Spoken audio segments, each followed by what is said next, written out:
The issue of squatting has seen a notable increase in the United States, particularly in the wake of the COVID-19 pandemic. This rise attributed to several factors, including economic hardships that led many to find alternative living arrangements as rental prices surged. For example, in Atlanta alone, there are at least 1,200 properties currently occupied by squatters, highlighting the scale of the problem in just one city.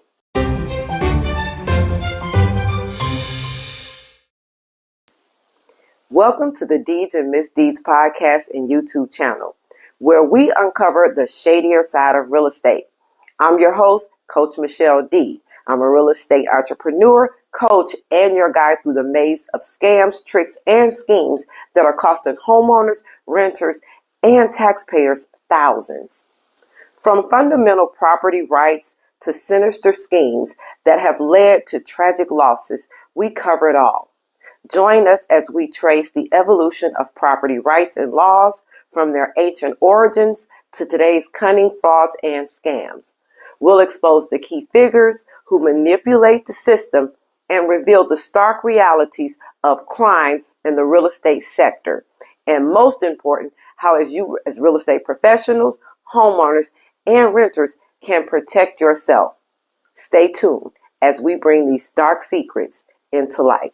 In our very first episode, we're tackling a topic that's as controversial as it is misunderstood: squatters. With the recent rise in squatters cases, some leading to loss of property and even loss of life, this is where we will start tonight.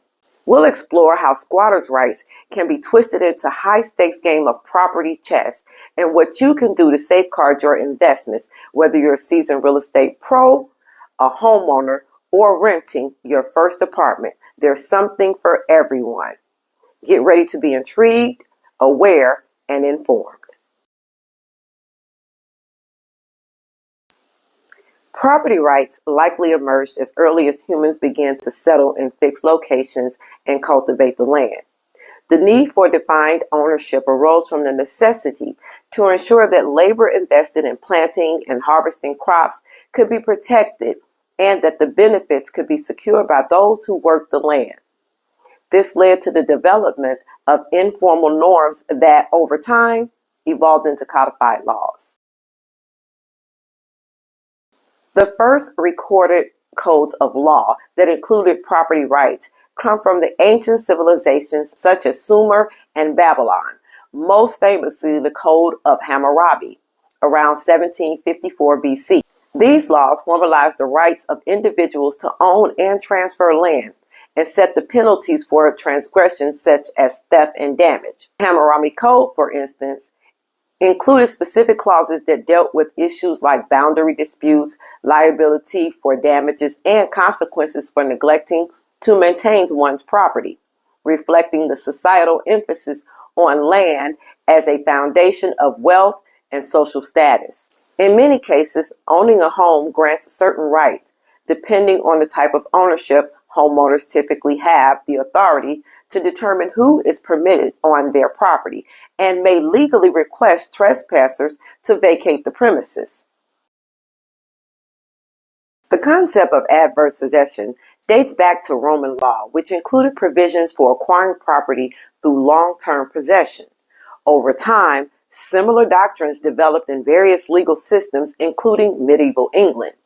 This principle was further codified in English law, from which many American laws derive.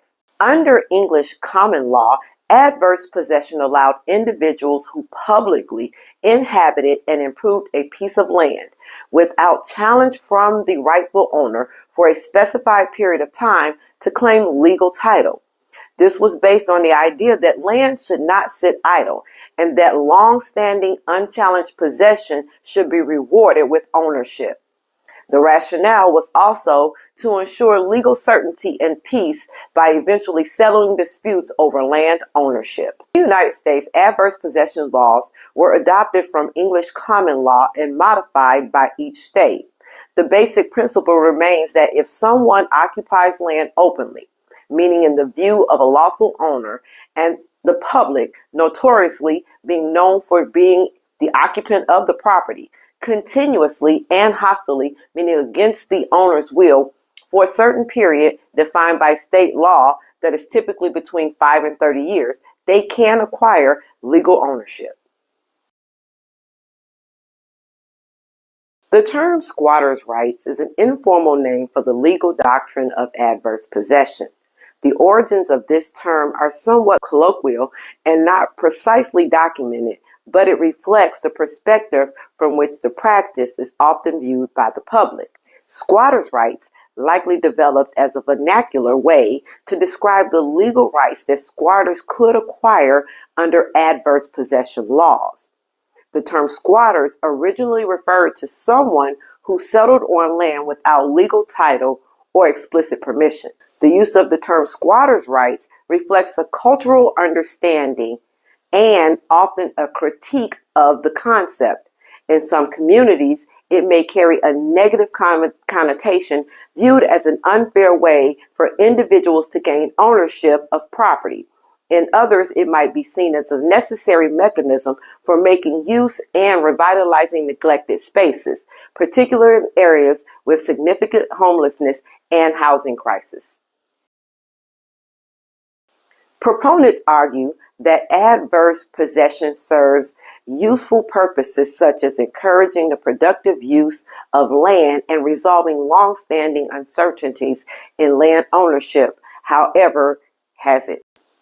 Adverse possession, often seen as a contentious legal concept, can actually yield positive outcomes for both the land and community when applied judiciously. By allowing individuals to claim abandoned or neglected properties through continuous and open occupation, adverse possession can breathe new life into neglected land parcels.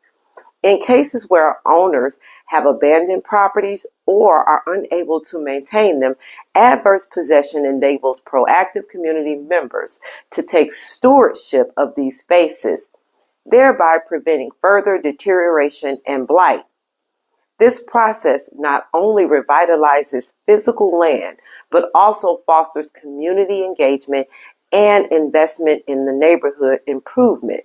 Furthermore, by bringing abandoned properties back into the productive use, adverse possession can contribute to the economic revitalization of cities and towns, boosting property values and tax revenues while reducing the strain on municipal resources dedicated to maintaining vacant properties. In essence, adverse possession, when responsibly exercised, can serve as a mechanism for transforming neglected spaces into vibrant assets that benefit both the local community and the broader urban environment.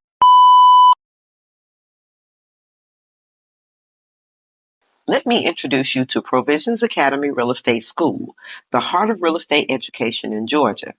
Whether you're a hopeful novice or a seasoned professional, they've got you covered. From comprehensive pre-licensed courses for those starting out to personalized one-on-one coaching for entrepreneurs looking to level up. With their #1 virtual Georgia Real Estate Broker Pre-License course, they've helped hundreds of agents transition into thriving brokers and broker owners. At Provisions Academy, they illuminate the path for success in real estate. Turn your vision into reality. Provisions Academy is your key to the prosperous real estate career. While adverse possession can have beneficial implications when utilized responsibly, it also harbors potential for abuse and exploitation, particularly in the realm of illegal squatting. Misunderstandings or misinterpretations of squatters' rights can lead to unauthorized occupation of properties, often resulting in significant disruption and injustices for rightful property owners. Illegal squatting not only disregards property rights, but can also inflict financial, emotional distress on property owners who find themselves unable to reclaim their own land. Moreover, the misuse of adverse possession laws can perpetrate social inequities and exacerbate housing crises by enabling individuals to exploit legal loopholes for personal gain at the expense of others. Instances of illegal squatting not only undermine the integrity of property laws, but also erode community trust and cohesion. Therefore, while adverse possession may offer avenues for legitimate land reclamation, its susceptibility to misuse underscores the importance of the clear legal safeguards and vigilant enforcement to deter illegal squatters and uphold the rights of property owners. Recently, there has been a noticeable increase in the number of illegal squatters occupying properties across the United States. Several factors contribute to this surge. Economic hardships such as rising housing costs and unemployment rates have left more individuals and families without stable housing, leading them to seek shelter in vacant properties. Additionally, legal delays and complexities in the eviction process during times of crisis, such as during the COVID-19 pandemic, have inadvertently made it easier for squatters to inhabit properties for extended periods without clear resolution. Social media platforms have played a significant role in shaping contemporary social and cultural phenomena, including the rise in squatters. One notable example, the influence of a TikTok user who garnered attention by advocating for immigrants to occupy vacant homes. This individual's videos, which circulated widely on TikTok, sparked discussion about housing rights and highlighted the precarious housing situation faced by many individuals. While social media can be a powerful tool for raising awareness about social issues, it can also amplify controversial or illegal actions such as squatting, potentially encouraging others to follow suit. This case underscores the complex relationship between social media and societal trends, emphasizing the need for responsible discourse and awareness for legal and ethical implications of online advocacy.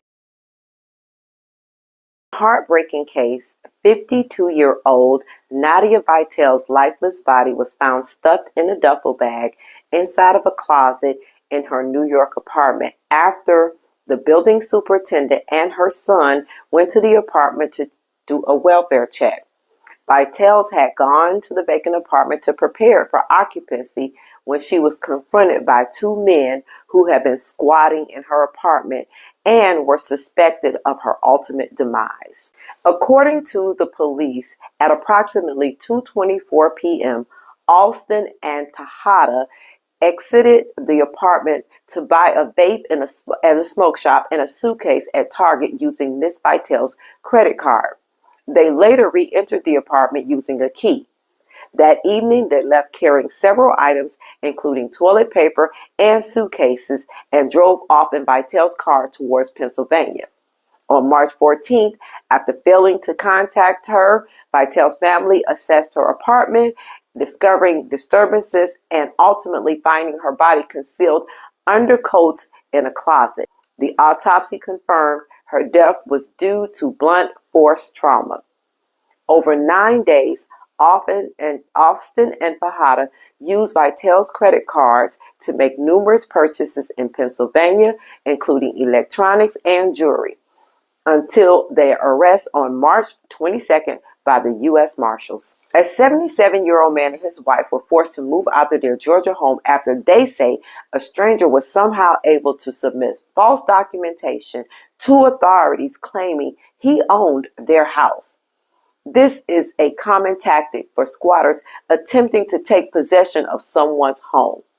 And finally, Adele Aldonaro was arrested for unlawful eviction after she found squatters occupying her $1.2 million home and changed the locks. In many states, locking tenants out without going through the state's legal eviction process could result in a legal battle with the homeowner. Due to the rise in illegal squatting, several states are amending their laws to help landlords reclaim their properties more swiftly. These legal adjustments are particularly focused on extending the period required for squatters to be considered a tenant under adverse possession laws. This change aims to deter squatting by making it more challenging for squatters to claim tenant rights, thereby facilitating a faster and more efficient process for property owners to evict unlawful occupants and regain control of their properties. Evicting squatters can be a legal minefield for homeowners due to various reasons. Here are some of the common legal pitfalls homeowners might face. Incorrect legal basis. If homeowners attempt to evict squatters without proper legal grounds, they can face legal consequences. Understanding local laws regarding evictions and squatters' rights is crucial to ensuring the eviction process is lawful. Self-help eviction. Taking matters into one's own hands by using force or changing locks without following legal procedures can lead to lawsuits against the homeowners for illegal eviction. Many jurisdictions prohibit self-help evictions and require landlords to go through formal eviction processes. Adverse possession claims. Squatters who occupy a property for a certain period may attempt to claim legal ownership through adverse possession laws. Homeowners need to be aware of the requirements and take steps to prevent squatters from fulfilling adverse possession criteria. Procedural errors. Even if the homeowner has the legitimate grounds to evict, procedural errors during the eviction process can result in delays or dismissal of the case. This includes improper notice, failure to follow court proceedings, or missing documentation. Tenants' rights misapplication. In some cases, squatters might assert tenants' rights even if they have never had a formal lease agreement. Homeowners need to understand the distinction between tenants and squatters and how different laws apply to each situation. Illegal activities. If the homeowner takes actions that violate laws while attempting to evict squatters, they can face illegal repercussions. This includes harassment, threats, or discrimination based on protected characteristics. Occupancy duration. The duration of squatter occupancy can affect the legal process. In some jurisdictions, squatters who have occupied a property for an extended period may gain legal protection or rights that complicate the eviction process. Utilities and services. Disconnecting essential services or utilities to force squatters out can lead to legal trouble for homeowners. Many jurisdictions have laws prohibiting landlords from cutting off utilities as a means of eviction. How to protect yourself. First up, regular inspections. If you own a vacant property, make it a routine to check it on a regular basis. This isn't just maintenance, it's about spotting unauthorized entry early before it becomes a bigger problem. Next, security measures. Invest in good quality locks, security cameras, and alarm systems. These are your first line of defense against intrusions of any kind. Neighborly relations. Build a network with your neighbors. They can be your eyes, ears, especially when you're away. Having someone to keep an unofficial watch can deter squatters. If there's a neighbor or community association, make them aware. Now, clear signage. Post signs that indicate that the property is monitored and trespassing is prohibited. It's a simple but effective psychological barrier. Even security alarm signs may help to deter would-be squatters. Use technology to help you monitor property. Alarm systems with monitoring, doorbell cameras on all of the doors, motion sensor lights on the outside, board up properties, and use burglar bars on vacant homes in high-risk areas. Lastly, legal groundwork. Ensure your property records are up to date and clearly show ownership. In case the squatters do take over, having your paperwork in order can expedite the legal process to reclaim your property. Thank you so much for joining me for my first episode of Deeds and Misdeeds. I was your host, Coach Michelle D. If you liked the episode, please do like the video. If you really enjoyed it, I would love for you to stick around and subscribe to the channel. And if you were really digging it and want more great information like this, turn on those post notifications. I'll see you next time on Deeds and Misdeeds.